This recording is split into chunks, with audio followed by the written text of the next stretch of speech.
22절, 그리고 23절은 앞부분만, 전반부만 읽습니다.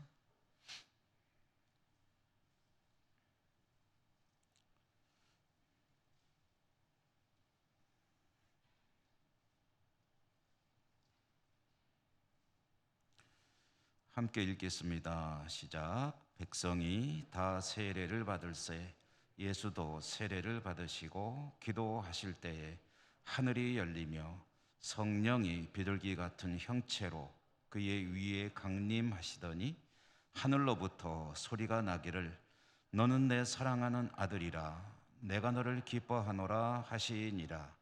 예수께서 가르치심을 시작하실 때에 30세쯤 되시니라. 아멘. 주님 은혜 풍성하시기를 기원드립니다.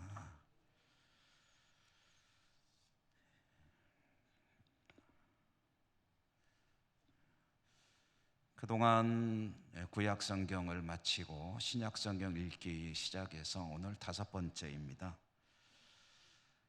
구약 성경 이야기가 말라기를 끝으로 마쳐진 후에 하나님의 말씀의 종을 통해 주어지는 그 말씀이 끊쳐지고 약 400년 정도의 중간 침묵기가 있었지만, 그러나 그 침묵 기간 중에 하나님께서 아무것도 안 하셨느냐 하면 그게 아니고 하나님께서는 계속 일을 하고 계셨다. 그리고 이제 하나님께서 정하신 계획에 따라 메시아가 이 땅에 오실 때 제일 먼저 나사렛 산골짜기에 사는 한 처녀에게 천사를 통해 아기 예수님이 태어날 것이 고지가 되었고, 수태고지라고 하죠. 그리고 세례 요한이라는 사람의 탄생에 대한 이야기도 우리가 함께 보았습니다. 세례 요한은 주님의 길을 예비하는 사람이었습니다. 그리고 그가 요단강에서 회개의 세례를 베풀고 있는 이야기까지 우리는 지난 수요일 말씀을 함께 나누었습니다. 이제 본격적인 예수님의 공생애로 오늘 말씀부터 이제 시작이 되는 그런 대목의 말씀을 짧은데요 함께 읽었습니다. 세례 요한이 요단강에서 회개의 세례를 베풀고 있을 때 군중들은, 백성들은 굉장히 기대를 가지게 됐습니다. 어떤 기대를 가졌냐면 저 사람이 보통 사람이 아니라는 거죠. 그래서 혹시 저 사람이 메시아가 아닐까 하는 그런 기대를 가지게 되었는데, 어쩌면 어려움 속에 살고 있던 이스라엘 백성들에게는 뭔가 좀 특별한 사람이 나타나면 이 사람이 메시아인가, 저 사람이 메시아인가 하는 그런 메시아라는 기대를 여러 사람들에게 그동안 가져왔었거든요. 그러니까 세례 요한 정도 되면 충분히 그런 기대를 걸어볼 만한 사람이었습니다. 그런데 사람들의 그런 기대를 받고 있던 세례 요한은 자신이 메시아가 아니라는 것을 아주 명확하게 그리고 강력하게 사람들에게 또한 설파했습니다. 자신을 오시는 메시아와 비교할 때 어떻게 자신을 표현했냐면 나는 그분의 신발끈을 풀 자격도 없다 라고 말을 했습니다. 신발끈을 풀 자격도 없다라는 표현이 가지는 의미가 뭐냐면 고대 세계에서, 고대 사회에서, 그 당시 사회에서 신발끈을 푸는 것은 이제 주인과 노예, 주인과 종의 관계였거든요. 그러니까 자기는 메시아가 아닐 뿐더러 메시아로 오시는 분의 노예가 될 자격도 없는 사람이다. 그런 표현으로 자신이 메시아가 아니라는 것을 아주 극렬하게, 아주 명료하게 강조하면서 부인을 했습니다. 자신이 자격이 없다는 것을 드러내기 위해서 최대한 자신을 낮춘 게 뭐냐면 나는 노예가 될 자격도 없다. 사실 이 말은 어쩌면 정확한 세례 요한의 하나님과 인간에 대한 비유라고 할 수도 있을 것입니다. 여러분, 하나님과 인간의 관계, 그 간격은 주인과 노예의 간격과는 비교할 수 없이 먼 것이죠. 비교 자체가 안 되는 것이죠. 이런 표현조차 죄송스러울 만큼 하나님과 인간의 간격은 그야말로 어마어마한 것입니다. 세례 요한은 자신과 오시는 메시아 예수님에 대해서 너무나도 정확하게 알고 있었던 사람이다. 그러므로 노예로서 그분을 섬길 자격조차 없는 것이 난데 어찌 감히 나 같은 사람에게 메시아라는 칭호를, 이거 말도 안 되는 소리 하지도 마라, 아주 고개를 절레절레 흔들면서 부인했다는 것이죠. 이 세례 요한의 이와 같은 이야기, 나는 그분의 신발끈 풀 자격도 없는 사람이다라는 것이 어찌 보면 사실은 주님과 자신을 정확히 아는 것이기 때문에 이 인식이 믿음의 출발이라고 할 수가 있을 겁니다. 여러분, 믿음이 무엇입니까? 믿음은 누구를 믿는 것입니까? 우리가 말하는 믿음이란 피조물이자 죄인된 저나 여러분, 우리들이 창조주이자 구주가 되시는 하나님, 곧 하나님의 아들을 알고 그 사실을 인정하는 것으로부터 믿음이 출발하는 거거든요. 나는 죄인이지만 하나님께서 나를 사랑하셔서 있을 수 없는 일, 곧 사람이 되어 이 땅에 오시는 그 일을 친히 하셨고, 그리고 나의 모든 죄를 인하여 십자가의 죽으심으로 그분의 자녀로 회복될 수 있는 길을 열어놓으셨으니,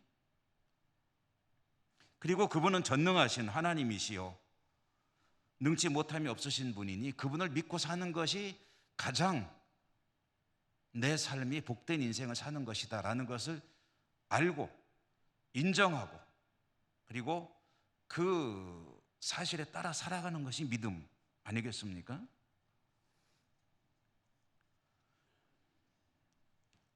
그러므로 어쩌면 가장 명료하게 믿음이 무엇인지를 말해주고 그 믿음의 출발에 대해서 단호하게 이야기한 사람은 바로 세례 요한이다, 이렇게 말을 해도 과언이 아닐 것입니다. 믿음, 그것은 전능하신 하나님과 그 앞에서 나의 존재가 어떤 존재인가를 정확히 아는 것이 그 출발이고, 그것을 정확히 알수록 올바른 믿음으로 살게 될 것입니다. 만약에 그런 사실을 잘 알지 못하거나 인정하지 못하는 채 어쩌면 하나님과 나의 관계를 상당히 거의 비슷한, 큰 차이 없는 그런 관계라고 생각한다면 그 믿는 것 자체가 우스운 이야기가 되겠죠. 주님하고 나하고 별로 다를 바가 없지 라고 생각한다면 믿는 것조차 우스운 일이 안 되겠습니까? 아니겠습니까? 세례 요한은 그와 같은 믿음의 사람이었다는 것, 그리고 오늘 우리가 21절부터 읽었는데요, 그 앞의 내용은 좀 생략했습니다만은 바로 앞에 본문에 보면 세례 요한 여기를 조금만 더 말씀드리겠는데요, 세례 요한이 한 사역, 세례 요한이 한 일을 세 가지 동사로 표현하고 있는 것을 볼 수가 있습니다. 세례 요한이 뭘 한 사람이냐 하고 보니까 그는 첫째로 18절에 보니까 백성들에게 권하는 일을 하였고, 그 다음에 전하는 일을 하였고, 세 번째로는 책망하는 일을 하였다. 이 세 가지로 표현을 하고 있습니다.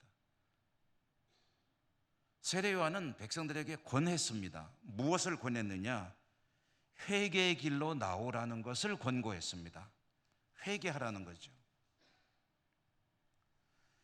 회개는 우리가 지난 수요일에 잠시 생각해 보았습니다.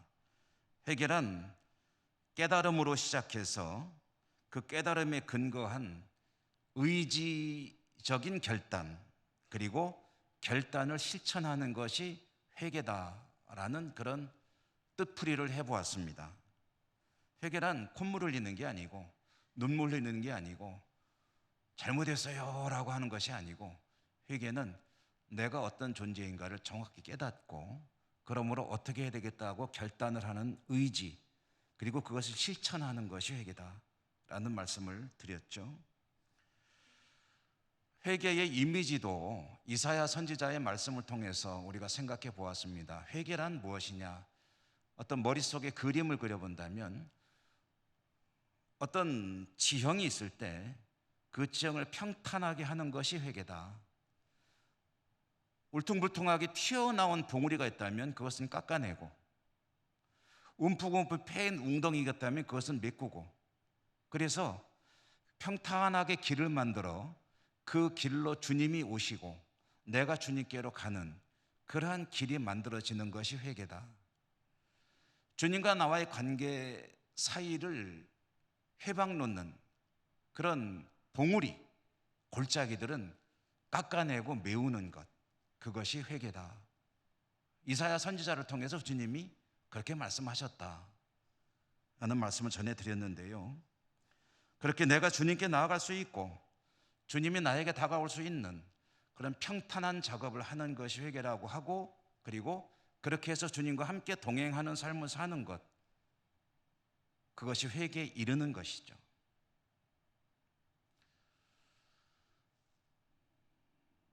여러분, 회개란 무슨 대단한 잘못이 있어가지고 그냥 깨닫고 눈물 콧물 빼면서 하는 것만이, 물론 그것도 회개의 일부분은 될 수 있겠죠. 저는 그게 회개의 본질은 아닙니다. 주님과 나와 사이를 가리우는 봉우리를 치우는 것, 주님과 나의 거래를 가깝게 하는데 방해되는 골짜기를 메우는 것, 그것이 회개다라는 그런 인식을 가지고 어떻게 해서든 주님과 가까이 가는 일에 힘쓰는 저도 여러분도 될 수 있기를 간절히 소망합니다. 세례 요한의 첫 번째는 회개의 길로 나오시오라고 권고하는 것이었고, 두 번째는 전하는 것인데 뭘 전하냐면은 좋은 소식을 전하는 것이었습니다. 여러분, 가끔 우리가 그런 말들을 하잖아요. 좋은 소식이 있고 나쁜 소식이 있는데 뭐부터 들을래? 그러면은 여러분, 전 주로 뭐부터 들으세요? 저는 주로 나쁜 것부터 먼저 듣고 싶습니다. 나쁜 거 듣고 기분 나빴다가 좋은 거 듣고 기분 좋아져서 싹 그걸 중화시키는 게 그게 좋지 않는가? 저는 그렇습니다. 근데 세례 요한은 좋은 소식을 전했습니다. 그 좋은 소식이 뭐겠어요? 복음이죠. 주께서 오신다. 주께서 오신다는 소식을 군중들에게 전한 것이 세례 요한의 사역이었습니다. 회개를 권고하고 복음을, 좋은 소식을, 굿뉴스를 전해주고, 세 번째로는 책망을 했다고 하는데요, 이 책망은 모든 사람을 책망한 게 아닙니다. 불의, 옳지 못한 일을 행하는 자들은 세례 요한은 가차없이 꾸짖었습니다.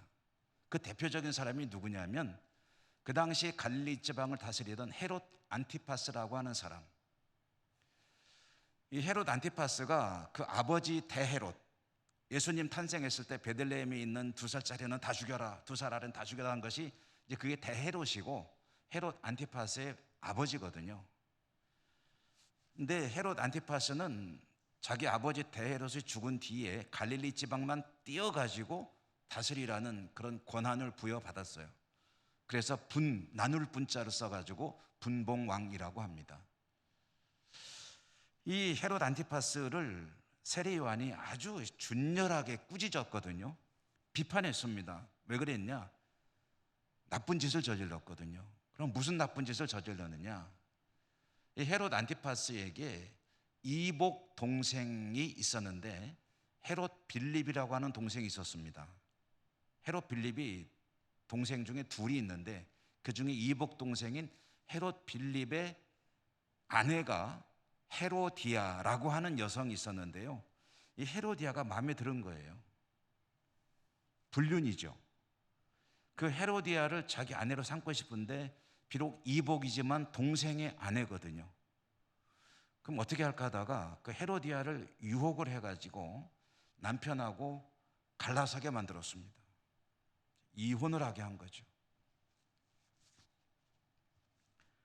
그리고 이혼한 헤로디아를 자기 아내로 삼았습니다. 근데 이게 뭐 눈 가리고 아웅이니까 얼마나 백성들 사이에 구설수에 오르겠어요. 수근수근 되지만 감히 당신 잘못했어 라고 말할 사람이 아무도 없거든요. 근데 그때 이제 이 세례 요한이 책망을 한 거예요. 나쁜 사람이라고, 악한 사람이라고. 그래서 그것 때문에 미움받아서 세례 요한이 결국은 감옥에 갇히게 되고요. 그러다가 헤롯 그 안티파스에 의해서 생일날 이제 처형을 당하게 되죠.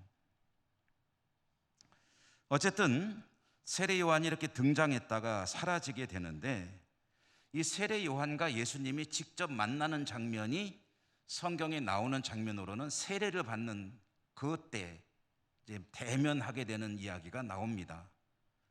세례 요한이 요단강에서 군중들에게 세례를 베풀고 회개를 권고하고 좋은 소식을 전하고 야단받을 사람들은 책망하는 그런 사역을 하고 있을 때 예수님이 그 세례 요한의 사역 현장으로 찾아오신 거예요. 오늘 우리가 읽은 말씀에는 자세한 얘기는 안 나오는데 다른 복음서들 마태, 마가, 요한복음에 보면은 예수님이 이제 세례 요한에게 오셔서 세례를 나에게도 베풀라라고 이제 요청을 하시고, 세례 요한에게는 그야말로 우리식으로 말하면 황송한 거지요. 나에게 세례를 베풀어 주셔야 될 분이 거꾸로 나에게 세례를 베푸시라라고 말을 하니까 이 얼마나 참 당황도 되고 간이 떨리겠습니까? 안 떨리시나 보죠. 저 같으면은 도대체 이게 막 그냥 너무 당황이 될 것 같아요.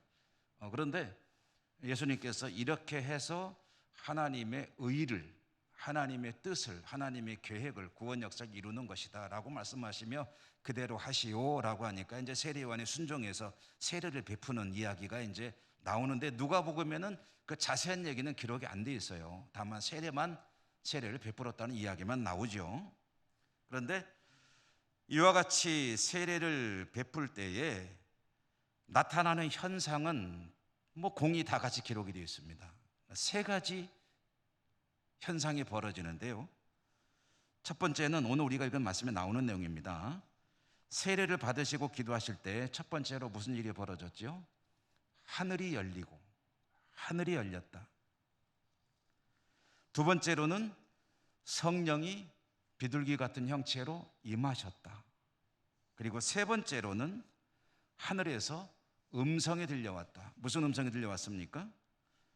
너는 내 사랑하는 아들이라 내가 너를 기뻐하노라. 이제 다른 복음서하고는 조금씩 내용은 좀 다릅니다만 그 핵심은 같은 이야기죠. 하늘에서 음성이 들려왔다. 이 세 가지 현상이 나타났다는 것입니다. 예수님께서 세례를 받을 때에 이와 같은 세 가지 현상이 나타난 것이 가지는 또 뜻을 좀 새겨봐야 되겠죠. 첫 번째로 나타난 현상, 하늘이 열린다는 것은 어떤 의미일까? 하늘이 이렇게 확, 이거 뭐라고 해야 되나요? 커튼 같은 거를 얌전하게 하는 게 아니라 확 제껴버리는 거. 아니면 어떤 포장을 했는데 그것이 잘 안 뜯어질 때 확 찢어버리는 거. 그런 이제 의미거든요. 열린다는 게. 그러니까 하늘이 확 열려버리면서, 그러면서 비둘기 같이 성령이 주님에게 임하시고 하늘에서 또 소리가 나며 음성이 들려왔다. 하늘이 열린다는 게 도대체 어떤 의미를 가진 일이냐? 이것은 구약 성경과 이 장면을 연결을 해서 읽어야 그 뜻을 알 수가 있는 것입니다. 하늘이 열린다는 얘기는 그동안에는 안 열렸다는 뜻이거든요. 그럼 하늘이 안 열린다는 것이 무슨 뜻이냐면 하나님께서 그 백성들하고 차단하고 계셨다는 뜻입니다. 그 하나님이 그 백성들과 차단하고 계셨다는 것은 그 중심이 뭐냐면 하나님께서 백성들에게 말씀을 하지 않으셨다는 거예요. 이게 적절한 비유일지 모르겠지만 사람들 간의 관계에서도 관계가 조금 이렇게 좀 뭔가 문제가 생기면은 이제 대화가 단절이 되잖아요. 대화가. 하나님께서 백성들에게 말씀하실 때 말씀의 종 선지자를 보내십니다. 선지자는 말씀의 종입니다. 하나님의 말씀을 받아서 백성들에게 와서 여호와께서 말씀하셨느니라 라고 하면서 하나님 말씀을 전하는 게 선지자의 역할인데요. 근데 말라기 이후에 여러 차례 말씀드렸죠. 400년간 조금 더 거슬러 올라가서 이사야, 예레미야와 같은 이 사람들은 이제 대선지자라고 그러는데, 대선지자들로부터는 500년 정도까지를 하나님이 선지자를 보내질 않으셨어요. 이 말은 사람 간의 대화가 단절된 거랑 비슷한 그런 이야기예요. 하나님이 말씀을 안 하시는 거예요. 입을 꼭 다물고 계신 거예요. 그런데 그렇게 입을 꾹 다물고 계시던 하나님께서 이제는 말씀을 다시 하시기 시작하셨다는 의미가 하늘이 열렸다는 말에 이 이야기의 속뜻입니다.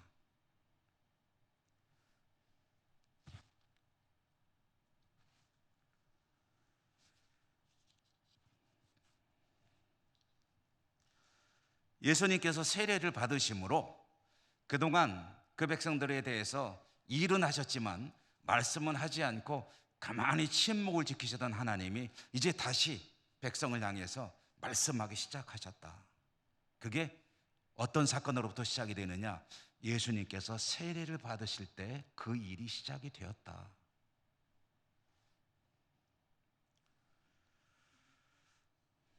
생각 없이 이 대목을 읽으면은 이게 그렇게 중요한 것인가 하는 생각을 하시겠지만, 여러분 혹시 가정에서 같이 사시는 분하고 말 안 하고 지내시면 어떠세요?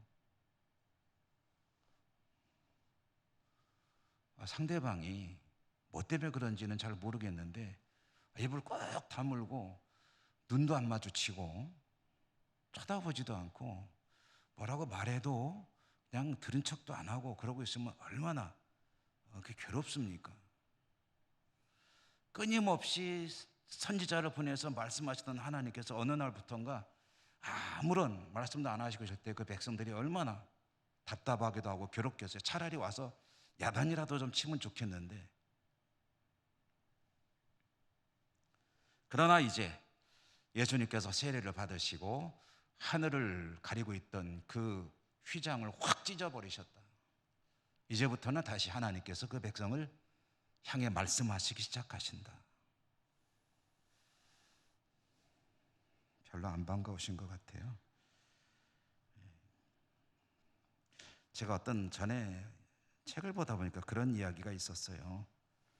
이제 공상과학이죠. 그런데 참으로 끔찍한 상황에 대한 그런 상상인데, 어느 날 이 땅에서 성경이 다 사라진다면, 그리고 성경을 강해하고 풀이해주는 설교를 들을 수 없게 된다면, 나는 하나님 말씀이 있는 거는 알아요.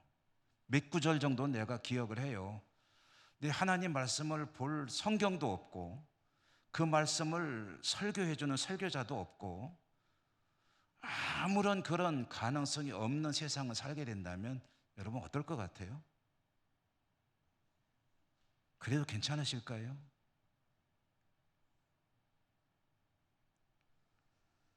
그런데 어느 날 성경이 배달되어 오고, 그리고 전파를 통해서든 또는 교회가 다시 문을 열어서 가서 하나님 말씀을 들을 수 있는 기회가 열렸다라고 생각한다면, 코로나 때 예배당 못 오는 것만 생각해도 그렇게 답답한데 사라진 하나님 말씀이 다시 등장한다면 얼마나 감격적이겠습니까?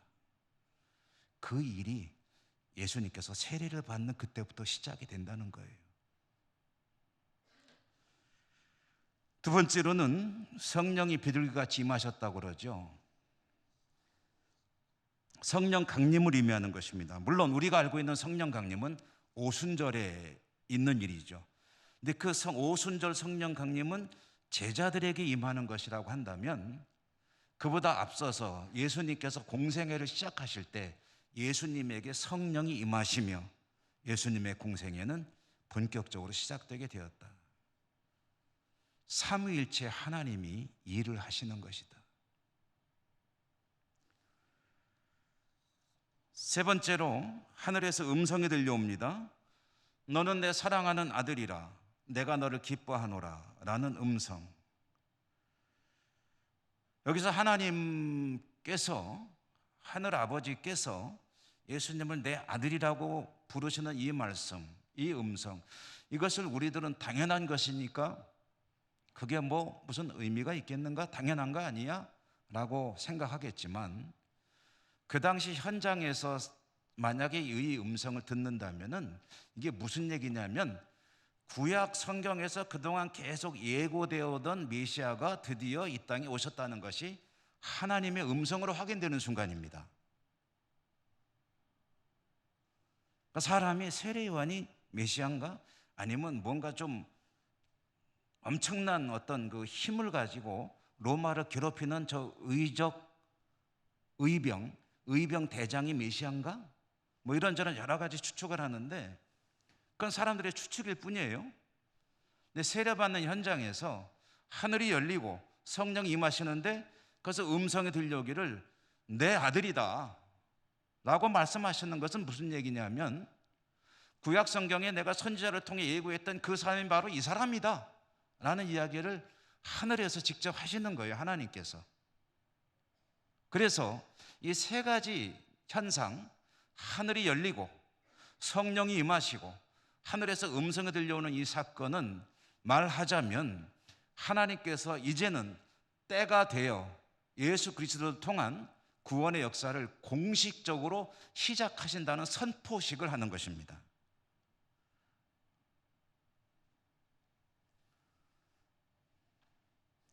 이렇게 예수님의 공생애가 시작이 되고 구원의 역사가 이제 펼쳐지게 되는 거죠. 자, 여러분, 예수님께서 세례 받으시는 것에 대해서 잠시 말씀을 좀 드리겠습니다. 예수님께서 세례를 받으실 필요가 있을까요? 없을까요? 예수님은 죄가 없으십니다. 그러므로 회개의 세례를 받으실 필요가 없으시죠.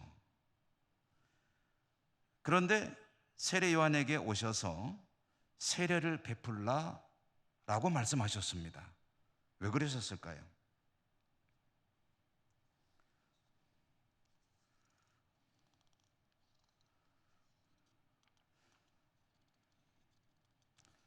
예수님께서 죄가 없으신 하나님의 아들께서 세례 요한에게 오셔서 회개의 세례입니다.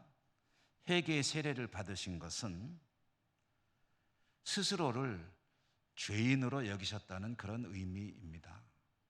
다른 말로 해볼까요?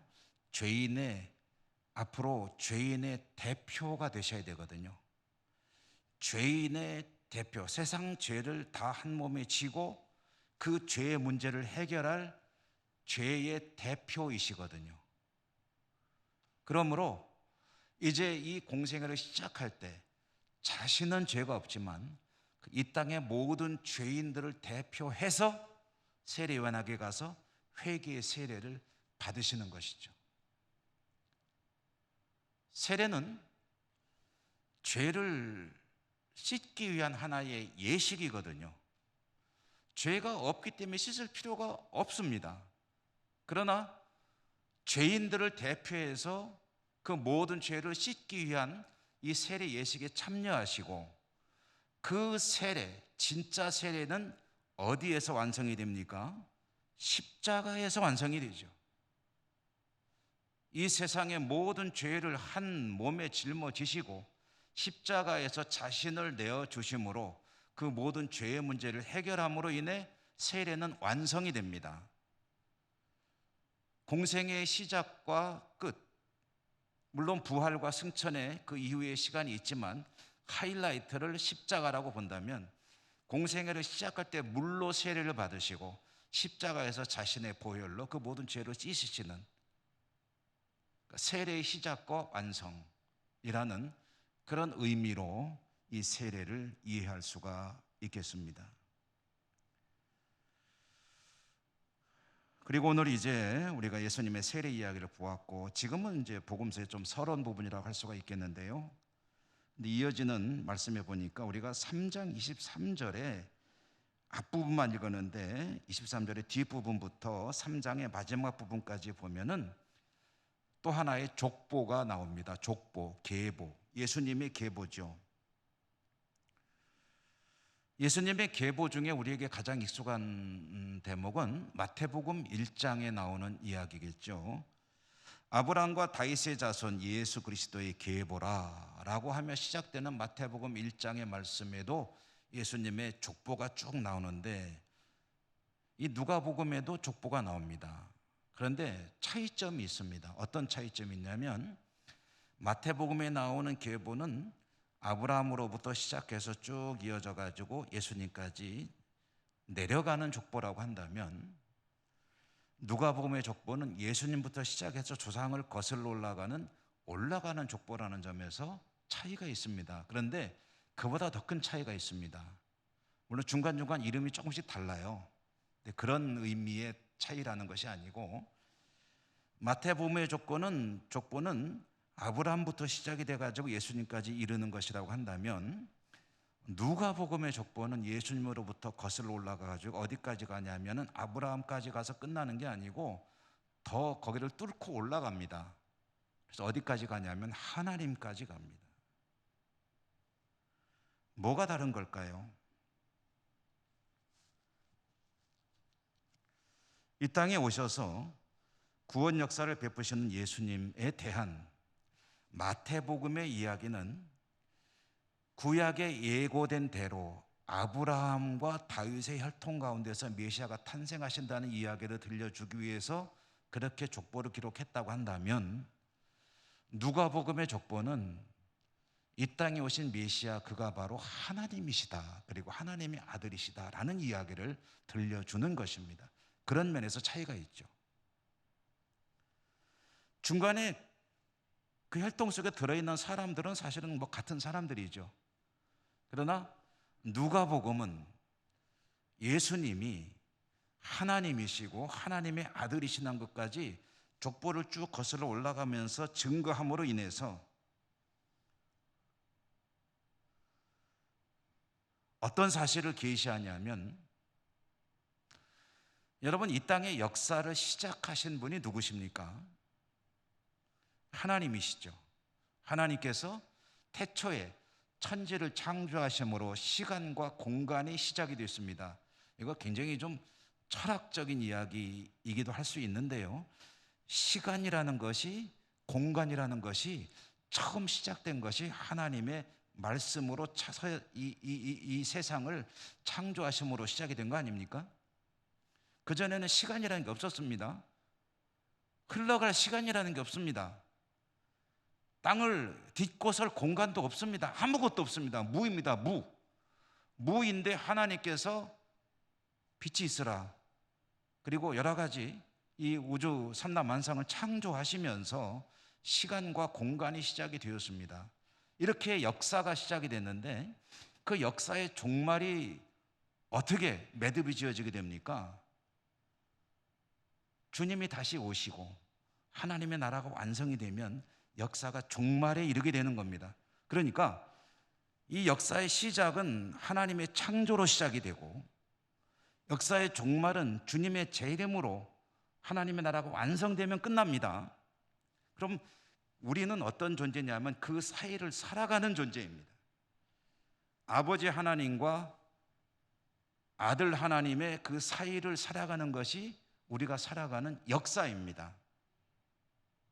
그러므로 시작하시고 끝내시는 그런 하나님 사이에서 살아가는 중간 존재인 인간들이 무엇을 중심으로 기준으로 살아야 되겠습니까?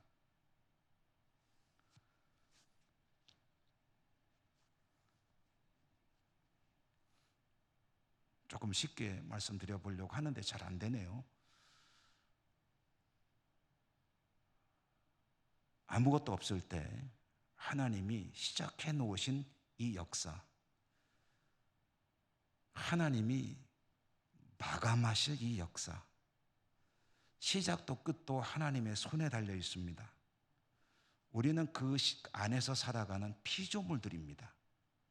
그렇다면 피조물로 살아가는 우리들이 무엇을 삶의 중심으로 삼고 살아야 되겠습니까?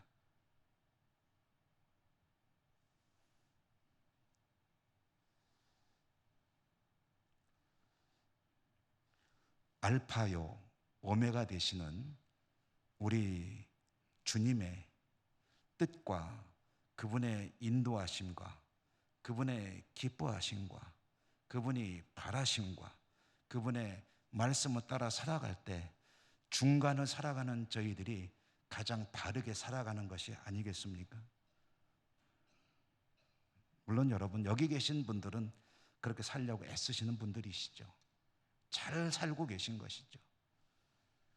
그렇지만 모자라죠.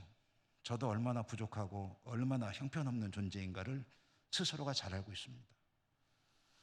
여러분, 저나 여러분 우리들은 결국은 이 모든 역사를 시작하시고 주관하시고 매듭 지으실 그 하나님 뜻에 합당하게 살아가는 것만이 우리 삶을 복되게 사는 그런 삶의 길인 줄로 믿습니다. 여러분, 여러분의 삶이 하나님 보시기에 기쁘시고 즐거우신 승리의 삶이 되시기를 주님 이름으로 축원합니다. 은혜로우신 하나님 감사합니다. 신약 성경을 읽기 시작하며 예수님의 공생애가 시작되는 장면을 그 속에 들어있는 여러 가지 의미들을 새겨보았습니다.